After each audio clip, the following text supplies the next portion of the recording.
በስመ አብ ወወልድ ወመንፈስ ቅዱስ አሐዱ አምላክ አሜን። ሰላም ከማለኹም ስድራሉ ለእግዚአብሔር አነ እግዚአብሔር ይመስገን ሰላም ኣለኹ። ባርከስ ካብ ዝሓለፈ ዝቐፀለ ሓምሻይ ክፋል ሕቶ ሒዘልኩም ቀሪበ ኣለኹ። ሕቶ ቁፅሪ 1 ነቢ ሳሙኤል ካብ ኣቡኡ መንን ኣዲኡ መንን ብመጥባዕት ተወሊዱ? ሀ ህልቃናን ሃናን ለ ያዕቆብን ሃናን ሐ ዮሴፍን ሃናን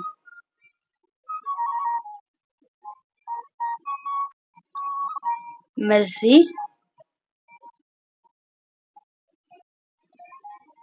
ሀ ህልቃናን ሃናን ካብ ኣቡኡ ህልቃናን ካብ ኣዲኡ ሃናን ተወሊዱ።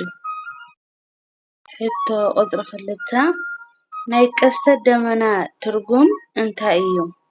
ሀ መቐነት ኣዴ ማርያም እዩ ለ ንኣቦና ኖህ ዝተወሃበ ቃል ኪዳን ምልክት እዩ ሐ ሀን ለን መልሲ እዮም መ መልሲ የለን።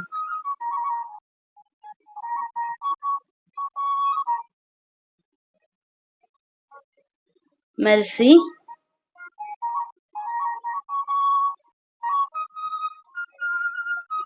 ለ ንኣቦና ኖህ ዝተወሃበ ቃል ኪዳን ምልክት እዩ።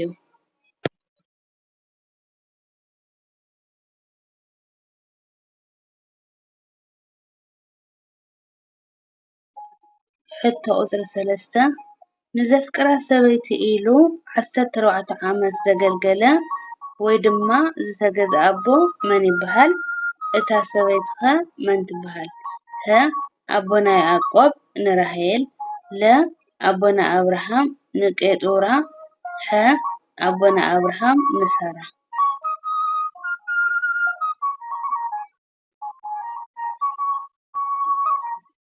መልሲ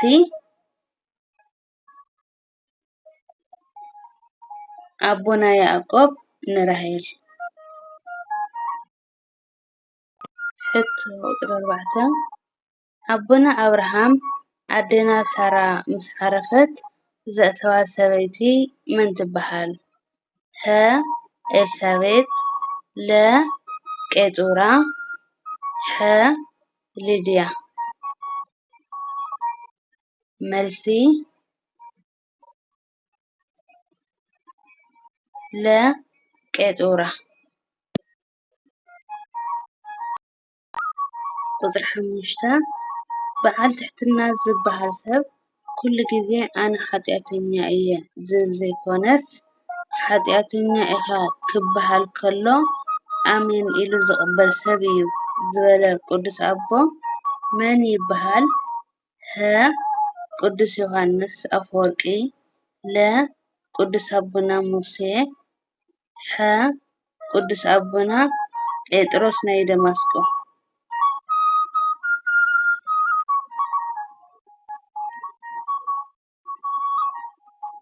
መልሲ ቅዱስ ኣቦና ዮሃንስ ኣፈወርቂ። ሕቶ ቁፅሪ 6 ናይ ጎይታና መድሓኒና ኢየሱስ ክርስቶስ ዕለተ ፅንሰቱ መዓዝ እዩ? ሀ ሚያዝያ 29 ለ ለካቲት 29 ሐ መጋቢት 29።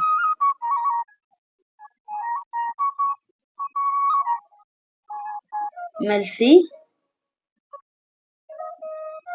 ሐ መጋቢት 29። ሕቶ ቁፅሪ 7 ካብዞም ዝስዕቡ ኪዳናት ተባሂሎም ካብ ዝፅውዑ ዝኾነ እዩ?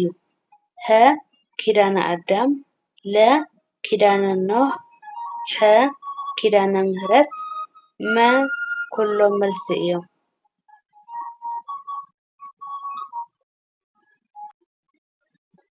መልሲ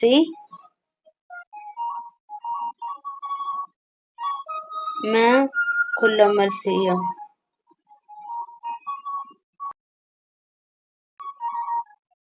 ሕቶ ቁጥሪ 8 ካብዞም ዝስዕቡ ጎይታ ኣነ እየ ዝብሎም ሓደ እዩ። ሀ ናይ ህይወት እንጀራ ኣነ እየ። ለ ናይ ዓለም ብርሃን ኣነ እየ። ሐ ሕያዋይ ጓሳ ኣነ እየ። መ ትንሣኤን ህይወትን ኣነ እየ። ሰንውስ ኩሎም መልሲ እዮም።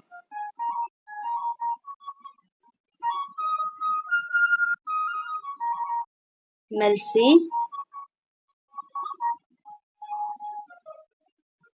ንጉስሰ ኩሎም መልሲ እዮም።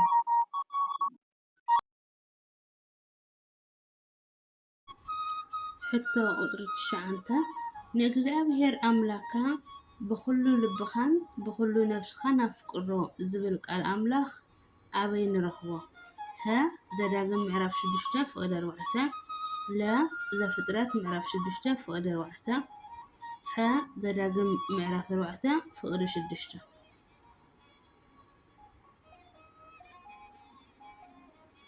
መልሲ ሀ ዘዳግም ምዕራፍ 6 ፍቅዲ 4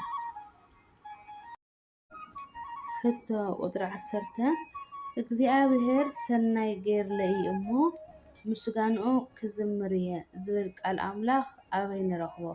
ሀ መዝሙረ ዳዊት ምዕራፍ 12 ፍቅዲ 6 ለ መዝሙረ ዳዊት ምዕራፍ 6 ፍቅዲ 12 ሐ መዝሙረ ዳዊት ምዕራፍ 13 ፍቅዲ 6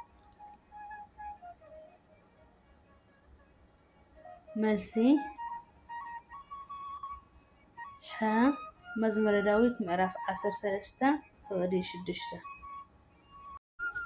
ሕቶ ቁጥሪ 11 ሰባት ብልክዕ ምረት ሲኦልን ጣዕሚ መንግስተ ሰማያትን እንተዝፈልጡ ነይሮም ንጽድቂ ማዕረ ክንደይ ምደለይዋ ነይሮም ዝበሉ ቅዱስ ኣቦና መን ይበሃሉ?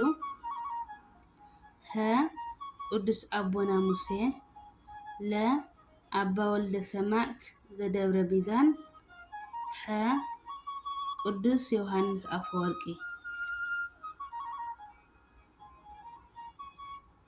መልሲ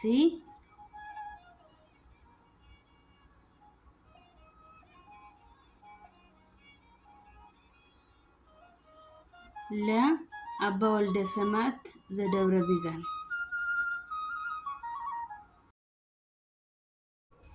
ብሽም በኣር ኩራትን ፍትዋትን ስድራ ልዑል እግዚአብሔር ኣምላኽ ኣለዓዒሉ ዘጀመረና ኣጀሚሮም ዘፈጸመና ልዑል እግዚአብሔር ኣምላኽና ክብርን ምስጋናን ኣምልኾን ውዳሴን ይብጽሐዮ ኣሜን። ኣብ ዘውደቅዎ ዘንጠብዎ ቃል እግዚአብሔር ብኣፈ ትጉሃን መላእክቲ ይተኣረመለይ ነትውን ሓሳብን ምክርን ብጣዕሚ እየ ለመስግን። ሕዚ እውን ኣብ ሕቶዘይ